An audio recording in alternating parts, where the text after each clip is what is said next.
మిత్రులైనటువంటి video మిత్రులకు, electronic and printing మిత్రులందరికీ కూడా తెలంగాణ పెన్షనర్స్ ఉద్యోగ ఉపాధ్యాయ కార్మికుల పక్షాన మీకు అభినందనలు తెలియజేస్తూ, మిత్రులారా, మాది ఉద్యోగుల కుటుంబం. మేము పెన్షన్ తీసుకుంటున్నా, ఇంకోటి తీసుకుంటున్నా, ఆఖరు చనిపోయిన నాడు కూడా రాష్ట్ర ప్రభుత్వం నుంచి మా అంత్యక్రియల కోసం ₹1 వస్తుంది. కాబట్టి మాది ఉద్యోగుల కుటుంబం. ఉద్యోగుల్లో ఎవరికి ఇబ్బంది జరిగినా కూడా మాకు కొద్దిగా మనసు బాధపడే మాట వాస్తవం, మేము ఎక్కడ ఉన్నా సరే. అందువల్ల నేను ఈరోజు తెలంగాణ ప్రజానీకానికి, అదేవిధంగా భారతదేశంలో విదేశాల్లో ఉన్నటువంటి తెలంగాణ మిత్రులకు ఒక చిన్న విన్నపం చేయదలుచుకున్నాను. ఎందుకంటే ఈ రాష్ట్ర ప్రభుత్వం తెలంగాణ ఉద్యోగులను ప్రజల నుంచి వేరు చేయడానికి చేసినటువంటి ప్రయత్నం. మేము ప్రజల్లో ఒక భాగం. ఈనాడు రాష్ట్ర ప్రభుత్వాన్ని కొనుకూరుతున్నటువంటి వనరులు ఏవైతున్నాయో, రాష్ట్ర ఆదాయం ఏదైతుందో, అది ఈ ఉద్యోగ ఉపాధ్యాయ కార్మికులందరూ కూడా తేనెటీగల్లాగా పనిచేసి చెట్టు చెట్టుకు పుట్ట పుట్టకు తిరిగి తేనె సేకరించుకొచ్చి తేనె జమ చేసేటటువంటి వాళ్ళం మేము. రాష్ట్ర ప్రభుత్వం ఆ తేనెను ఆస్వాదించాలి, ప్రజలకు పంచాలే, కానీ తేనెటీగలకు పొగబెట్టి మమ్మల్ని చంపడం న్యాయం కాదు అని చెప్పి నేను రాష్ట్ర ప్రభుత్వాన్ని విజ్ఞప్తి చేస్తా ఉన్నా. మిత్రులారా, ఒక్కసారి ఆలోచించమని కోరుతా ఉంది రాష్ట్ర ప్రభుత్వాన్ని. ఇది రెవెన్యూ సంపాదనలో మీరు చట్టాలు మాత్రమే చేస్తారు. మేము కూడా పొలిటికల్ పార్టీలోనే ఉన్నాం, మనం చట్టాలు మాత్రమే చేస్తాం. కానీ ఈ చట్టాలను అమలు చేయాల్సినటువంటిది కింద ఉన్న ఉద్యోగోపాధ్యాయ కార్మిక లోకం మాత్రమే. మీరు ఇండస్ట్రీ పెడదామని ఒక భూమి సేకరించమంటే ఆ భూమి సేకరణ కోసం పోయినటువంటి రెవెన్యూ ఉద్యోగులు, అక్కడ ఉన్న పట్టాదారులు తరిమి కొడుతూ ఉంటే కూడా మీరు చూస్తూ ఉన్నారు. ఎలక్ట్రిసిటీ ఉద్యోగులు నగరంలో ఎక్కడైనా కరెంటు బిల్లు కట్టలేదని పెండింగ్ బకాయిలు వసూలు చేసుకోవడానికి వెళ్తే ఎగిరెగిరి తంతే కూడా మీరు వారికి రక్షణ కల్పించలేదు. ఉపాధ్యాయుడు విద్యార్థిని కొట్టిండని చెప్పి గ్రామస్తులంతా వచ్చి ఉపాధ్యాయుని మీద దాడి చేస్తే కూడా మీరు పట్టించుకోలేదు. వాటర్ బస్ ఉద్యోగులు దొంగ నెల తీసుకున్నామని ఇంకో నెల కోసం పోతే అతన్ని తంతే కూడా అదే స్తంభాన్ని కట్టేసి కొడితే కూడా మీరు మాట్లాడలేదు.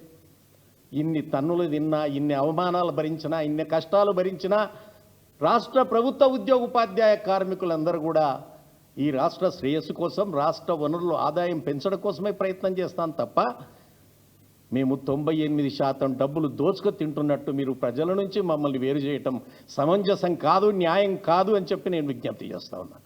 ఒక్కసారి గుండె మీద చెయ్యేసుకొని ఈ రాష్ట్ర ప్రభుత్వం ఆలోచించాలి. రాష్ట్ర ప్రభుత్వ ఉద్యోగులు 2% ఉండొచ్చు కాక, ఈ 2% 98% వనరులు సమకూరుస్తున్నారు మా చట్టాల వల్ల అన్న విషయాన్ని మీరు గుర్తుంచుకోవాలి. మిత్రులారా, చాలా బాధాకరమైనటువంటి అంశం. రాష్ట్ర ముఖ్యమంత్రి గారు ఏ నిరాశతో, ఏ నిస్పృహతో మాట్లాడాడో మాకు అర్థం కాలేదు. ఆయన ముఖంలో కూడా చాలా ఆవేదన, బాధ కనబడిన మాట వాస్తవం. నేను ఈరోజు వారిని రిక్వెస్ట్ చేస్తూ ఉన్నాను, వారిని అడుగుతా ఉన్నాను, ముఖ్యమంత్రి గారిని, మమ్మల్ని తెలంగాణ ప్రజల నుంచి వేరు చేయడానికి ఒక మాట అన్నాడు. మీరు ఏ సంక్షేమ పథకాన్ని రద్దు చేసి మీకు జీతాలు ఇవ్వమంటారో ఒకసారి చెప్పండి అన్నాడు. వృద్ధుల పెన్షన్ ఆపేయాలా, రేషన్ బియ్యం ఆపేయాలా, ఏది ఆపేయాలో చెప్పండి అన్నాడు. నేను ఒక మాట రాష్ట్ర ప్రభుత్వాన్ని అడుగుతా ఉన్నాను. సార్, మీరు విదేశాలకు వెళ్ళినప్పుడు సింగపూర్ లాగా, హాంకాంగ్ లాగా హైదరాబాద్ నగరాన్ని, తెలంగాణ ప్రాంతాన్ని తయారు చేస్తానన్నారే, ఏ పథకం ఆపేసి తయారు చేస్తానన్నారు మీరు? ఏ స్కీమ్ ఆపేసి చేస్తానన్నారు మీరు? ఒక్కసారి చెప్పాలి. మూసీ నదికి ఏ పథకం ఆపేసి మీరు బడ్జెట్ ఇంత అవుతుంది పెడుతున్నా, నేను మూసీ నది ప్రక్షాళన చేస్తానని చెప్పారు? ఒక్క విషయాన్ని ఇక్కడ విలేకరులతో పాటు ప్రజలు కూడా గమనించాలని కోరుతా ఉన్నాను. గత ప్రభుత్వంలో హైదరాబాద్ నగరాన్ని ప్రపంచం సరసన నిలబెట్టాలని చెప్పి గత ప్రభుత్వం హైదరాబాద్ నగరంలో కార్ల రేసులు పెడితే దాని మీద మీరు కేసు పెట్టారు. సరే, తప్పు జరిగితే కేసు పెట్టి ఉంటారు. కానీ ఈరోజు నేను ప్రభుత్వాన్ని ప్రజల ద్వారా సూటి అడుగుతా ఉన్నాను.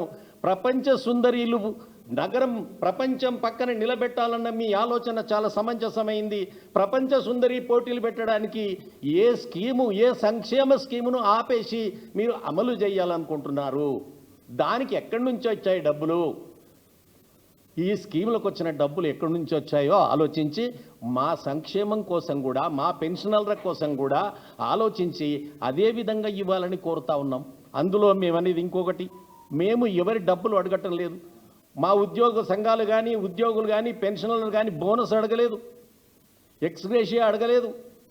ఏ హామీలు అయితే ప్రభుత్వం ఇచ్చిందో ఆ హామీలు అమలు చేయమని కోరుతా ఉన్నాం. మాకు డిఏలు రిలీజ్ చేయమని కోరుతా ఉన్నాం. మా మెడికల్ బిల్లులు రిలీజ్ చేయమని కోరుతా ఉన్నాం. మా జీపీఎఫ్ ఫండ్ ముసల్తనం వచ్చిన తర్వాత కనీసం నా బిడ్డ పెళ్లిలో చేసుకుందామని చెప్పి నేను దాపెట్టుకున్న జీపీఎఫ్ ఫండ్ను జనరల్ ప్రావిడెంట్ ఫండ్లో మేము పెట్టుకున్న డబ్బులు ఇవ్వమని అడుగుతా ఉన్నాం. ఏమడిగాం సార్ మిమ్మల్ని అంత కోపం వచ్చింది మీకు?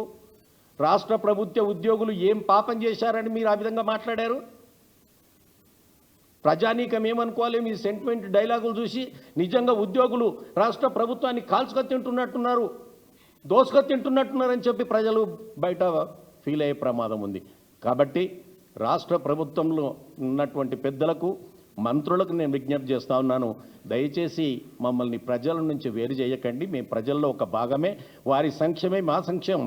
ఎందుకు మేము ప్రజల్లో ఒక భాగం అన్నంటే, తెలంగాణ రాష్ట్ర సాధనలో మా యువతకు ఇక్కడ ఉద్యోగాలు రావటం లేదని చెప్పి, ఉద్యోగంలో ఉన్న మేము ఉద్యోగం పోయినా సరే, ప్రాణం పోయినా సరే అని చెప్పి ఇక వేదిక మీద ఉన్నటువంటి పెద్దలతో సహా ప్రతి ఒక్కరం ఉద్యమంలో పాల్గొన్నటువంటి సంగతి ప్రజానీకానికి తెలుసు, ప్రజలకు తెలుసు.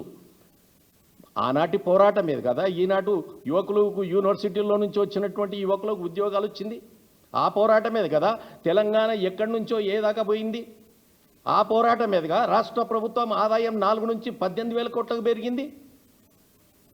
ఒక్కసారి ఈ తెలంగాణ రాష్ట్ర ప్రభుత్వం మంత్రులతో పాటు ముఖ్యమంత్రి కూడా ఆలోచించవలసినటువంటి అవసరం ఉన్నది.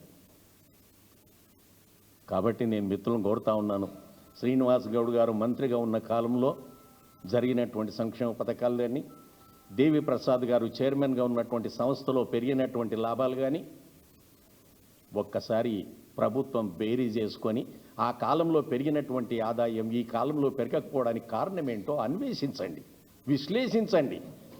ఉద్యోగులు మీ శత్రువులు కాదు, మీ బిడ్డలు, వారిని పిలిచి మాట్లాడండి. అంతేగాని కమిటీల మీద కమిటీలు వేసిన ఒక్క కమిటీ కూడా మీకు ఇంకొక విషయం మనవి చేస్తాను మిత్రులారా, 54 డిమాండ్లతోటి జేఏసీ నోటీస్ ఇచ్చింది. అందులో మా డిమాండ్ కూడా ఉంది, పెన్షన్లు. అంతే 54 డిమాండ్లలో 36 డిమాండ్లు ₹1 ఖర్చు లేనటువంటి ఓన్లీ ఫర్ అడ్మినిస్ట్రేషన్, పరిపాలనా విభాగమైనటువంటి సమస్యలే 36 ఉన్నాయి. కనీసం వాటిని మీరు పరిష్కరించడానికి ప్రయత్నం చేయలేదే? అంత సమయం మీ ఉద్యోగుల గురించి మీకు ఇంత సమయం దొరకలేదా? కాబట్టి మరొక్కసారి విజ్ఞప్తి చేస్తా ఉన్నాను, ఈ రాష్ట్ర ప్రభుత్వ ఉద్యోగ ఉపాధ్యాయ పెన్షనర్లు విద్యార్థులు అందరూ మీ బిడ్డలు. దయచేసి మమ్మల్ని ఎందువల్ల మీరు మాట్లాడారో మాకు తెలియదు, కానీ దయచేసి మమ్మల్ని ప్రజల నుంచి వేరు చేయకండి. మేము ప్రజలతో మమేకం. ప్రజలకు కూడా విజ్ఞప్తి చేస్తూ ఉన్నాం, మేము మీకోసమే పోరాటం చేశాం, సావడానికి సిద్ధమయ్యాం, ఉద్యమాలు చేశాం. ఏ ఉద్యమం అయితే చేసినామో, ఏ రాష్ట్రం కోసం అయితే ప్రయత్నం చేసినామో ఆ రాష్ట్రంలో అక్కడ పనిచేసినటువంటి మేమే తెలంగాణ తెచ్చిన మొనగాళ్ళమని చెప్పడం లేదు. ఆ ఉద్యమంలో మా చేతనైన ఉడతా భక్తి మా వంతు చేసినాం. కానీ మమ్మల్ని ఈ విధంగా అవమానపరచటం బాధాకరం అని చెప్పి నేను మరొక్కసారి విజ్ఞప్తి చేస్తూ, అన్ని రాజకీయ పార్టీలకు కూడా విజ్ఞప్తి చేస్తూ ఉన్నా, మా పెన్షనర్ల సంఘాన దయచేసి ఈ యొక్క ఉద్యోగులను వేరు చేసే పద్ధతిని మానుకోవాలని చెప్పి, ఈ తెలంగాణ రాష్ట్రం సుఖ సంతోషాలతో ఉండాలి. అందులో ఖచ్చితంగా రాష్ట్ర మంత్రులు ముఖ్యమంత్రి గౌడ్గా ఆ సంతోషమైనటువంటి తెలంగాణలో ఉండాల్సిందిగా నేను వారిని కోరుకుంటా ఉన్నాను. Thank you. జై తెలంగాణ.